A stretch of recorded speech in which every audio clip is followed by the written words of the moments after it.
When I grow up, I want to be a YouTuber or I want to be a TikToker. Do you ever hear this from your students more often than not?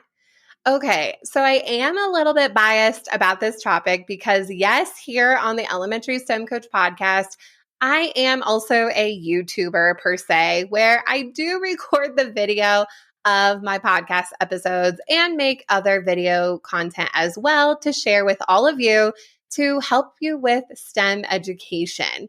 So, again, I definitely believe in this topic and see the power of it and know that students creating videos is really important. Being a YouTuber isn't that far-fetched of a dream. In fact, YouTube is the number 2 search engine compared to Google. We as humans like watching videos. We like watching other people. Whether it is a how-to video on how to fix your microwave, I definitely watched one of those in the past couple weeks, or even how to cook something. Video can bring so much content to life, and you actually get to see what is happening. Whether our students become YouTubers or TikTokers, in this episode, I'm going to be sharing with you the benefits of students creating videos and different ways that you can get started. Welcome to the Elementary STEM Coach Podcast, a show that'll help you with lesson ideas, systems, and actionable tips to apply to your classroom. I am your host, Naomi Meredith, a former classroom teacher turned current STEM teacher and coach. With over a decade of experience teaching and a master's degree in STEM leadership, I am here to coach you throughout the year to help you gain back more time to create innovative experiences for your students. Grab your earbuds and let's get started. You are here listening to this episode, and I already completed my live virtual workshop when it comes to setting up your pre-recorded school-wide video news. Now, if you're sitting here, you're like, oh man, I wish I should have signed up. Don't worry, I recorded the whole experience, so you don't have to miss out. So you don't have the opportunity to chat with me live, but inside you get the whole workshop, all of the templates to get started, and all the tips and tricks to be on your way. So in 2 hours, I know that you can be successful with your video school-wide news. You can jump in on that at naomimeredith.com/news workshop. Okay, I have a confession to make. When I was a kid, I was a lot like my students. I always wanted to be a teacher when I grew up, and I actually made that dream possible, which is pretty cool. I always wanted to be a teacher, but on the side, there's a couple things. I always wanted my own business, and I always wanted to be on camera, which super funny. All 3 things have actually come true. I haven't changed much apparently since I was a kid, but I always wanted to be on camera. It first started when I was watching the Barney show, and I got really jealous of the kids that they got to make all of these cool crafts on camera and show all of us how to make them. And then it moved on to Bill Nye the Science Guy. Again, he's super entertaining. It's a dream to have him on my podcast. Go tag him and tell him. I would love to have him on here.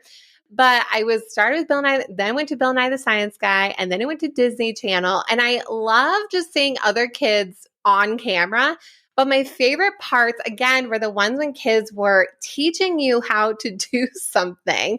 So they're like, here's this science activity, or here's how to do this.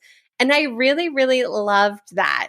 So when I wasn't playing school and messing with my siblings and trying to teach them how to read, only one of them listened to me, and I did teach him how to read.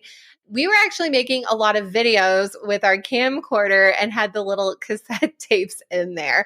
So making videos has been something that I've been doing for a long time. I'm definitely not shy when it comes to the camera, whether it's pictures or video, which here I am today making my dreams come true. And I do make a lot of videos on how to do things, whether it's here in the STEM classroom, STEM, elementary STEM, or even if it's recorded videos, which is pretty funny. So super jealous of Selena Gomez. She was a Disney Channel kid and Barney kid. So I definitely knew the wrong people growing up, but we'll see. Everybody has their own journey. The more that I was thinking about this, though, I asked myself the question, did I ever make any videos when I was at school? And the answer is no. I personally did not make one video during the school day. And not to say the technology wasn't there, it was, but I just didn't really ever have the opportunity to ever make a video. I was in a photography class, but I never made any videos. And so it was harder, again, to get that technology. But think about your students. Think about your teaching career. Have you ever had students make a video with you? Even if you've taught within the past 10 years, you've had the technology in your back pocket. And our students shouldn't be going through school, K through 12, and say, yeah, I never made a video at school. They should never, ever be able to say that. Videos can be super, super polished, like having a video school-wide news, or they can be super simple, like recording what they did on their work in Seesaw.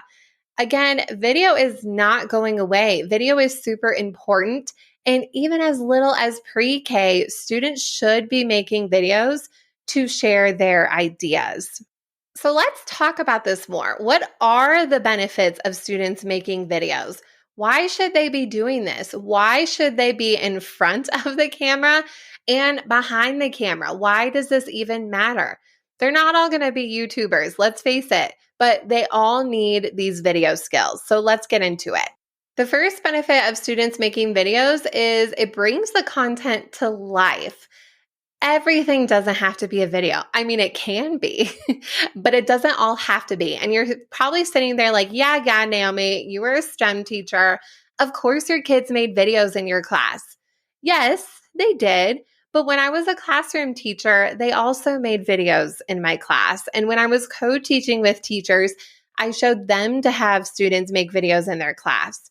The big project that I remember is when I taught third grade, we did a rocks and minerals museum. And so students kept bringing in these beautiful minerals that they got from all these places. They had so many of them. I said, you know what? We're going to create a whole project and we're going to create a rocks and minerals museum. And you are going to study about one of these minerals and create a presentation that when they come into our museum, they can learn all about it. But the part of this museum is we aren't there to present. When we go to a museum, there are people helping out, but there's videos and other things that we can watch so we can have the project come to life. So I did have students create a video clip, and that was part of their presentation that had QR codes and different things. But I had them create a video to share part of the information about their rock and mineral. Same thing when I was co-teaching. Second grade was learning about weather. And so we did a whole weather report that they could present. And then I modified the same kind of thing when it came to third grade, which you can actually grab that lesson in the show notes when it comes to a whole green screen worldwide weather report. There are so many different ways that content can be brought to life. So when you're thinking about ways for students can share the information, think about, does it have to be a poster that is stagnant and they're standing next to it talking about it? Or are there ways that they can share that same information and put it in a video format? When you do that, watch the engagement rise. The second benefit of students being able to create videos is it's teaching them the skills to be able to explain things clearly to others. This is an important life skill. Now, the top tier of this, being able to explain the information to others, is when I did my school-wide pre-recorded video news. And if you missed out on it, I have the workshop at naomimeredith.com/news workshop. And every day we shared news that was happening in our building, like the lunch, the birthdays, after school clubs, and other big events that were coming up. But students had to be very clear in how they were presenting the information so everybody can understand what is going on. But you can even do this really simply with having things that aren't as pre-planned. So even going into things like Seesaw, Flipgrid, WeVideo, students can either record their screen or record their face, explaining more about a topic. It can be as polished as you want, or it could be as easy as hitting record and talking about what was their favorite thing that they learned today. So the more kids have practice being on camera, the more comfortable they are going to be. You're going to have little kids who say, I don't like being on camera. And I say to them, that's fine, but this is a skill that we need to get better at. And the only people as of now who are saying this are me, you, your classmates, maybe your parents. We're not putting it anywhere else. And so again, it's a very, very important skill. But not only that, in the elementary space, it's a skill for when they get to be an adult. Think about how did you feel teaching online during COVID? Now, for me personally, I didn't mind whatsoever. I was very comfortable being on video calls, and that was something that I was doing regularly anyway. So teaching on camera was actually really fun, and I really enjoyed it. But not every teacher had that same experience. There was a lot of teachers who had never made a video for their class before. So me transitioning online was very, very easy because I had that video experience. But teaching isn't the only thing that needs video experience. More and more employers are looking for people who are confident on camera, who can speak to others. And we want to prepare students for their real world. In fact, I'm going to be working on the side with a company who was looking for people who can do STEM presentations well on camera and who is comfortable doing things on camera. And if I hadn't had this experience before, there's no way I would have even applied or they would have given me the time of day. So just think about that for your students. Again, they might not all be YouTubers, but everybody needs experience being confident on camera so that they can present the information clearly for others to understand. And the third benefit of students creating videos is they're going to appreciate the whole process of creating higher quality projects. You know, when you give students a project, they're moaning and groaning, oh, we have to do this again.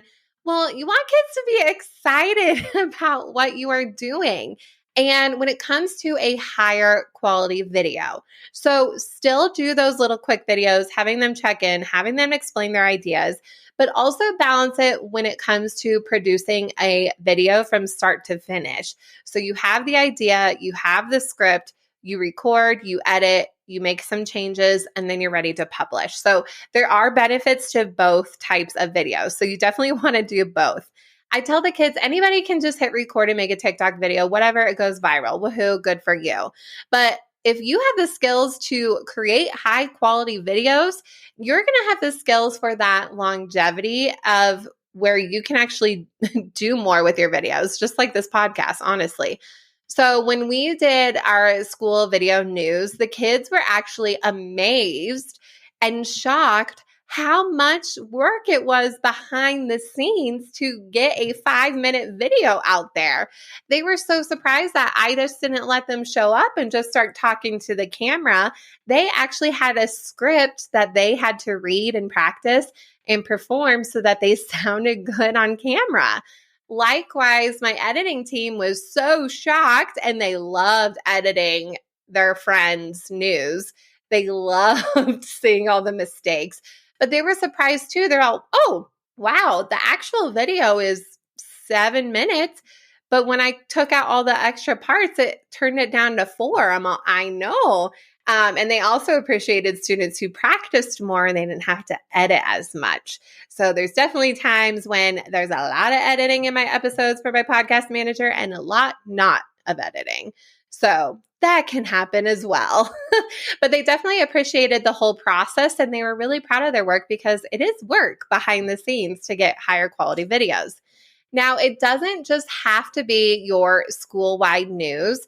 You could even do projects in class when it comes to using research, writing a script, and doing all of that similar process. I did this with students where they were learning about space junk and why space junk is a problem and even figuring out what space junk is. And students created a video to teach others about it and possible solutions. So they did go through a whole similar process.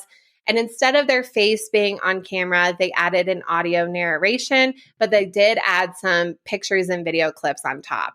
Another lesson that I tested out with first grade is that we were learning about the 4 seasons and why they work, how long the days are. And students created little props where they would use the props to help them explain the different parts of the seasons and how they worked. And then they helped each other film the videos.